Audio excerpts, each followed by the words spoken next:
शिवजी को निगलने वाली माता धूमावती का रहस्य क्या है? देवी पार्वती की पूजा हर सुहागन स्त्री अपने पति की दीर्घायु और सुख शांति के लिए करती है।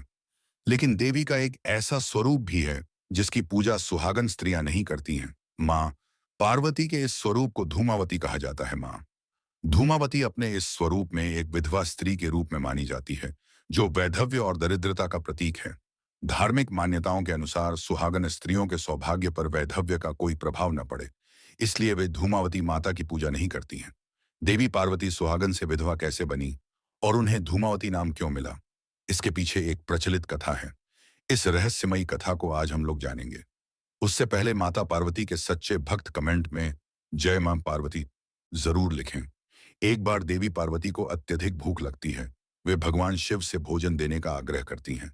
इस पर महादेव उनसे इंतजार करने को कहते हैं और भोजन की खोज में निकल पड़ते हैं।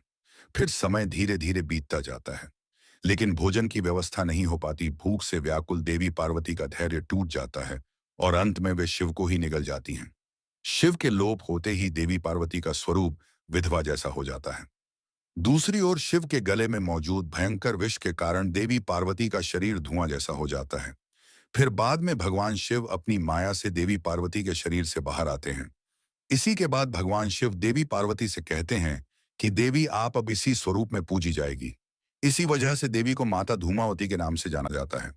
कहा जाता है कि माता धूमावती की पूजा करने से दरिद्रता दूर होती है और पुराने रोगों से भी मुक्ति मिलती है।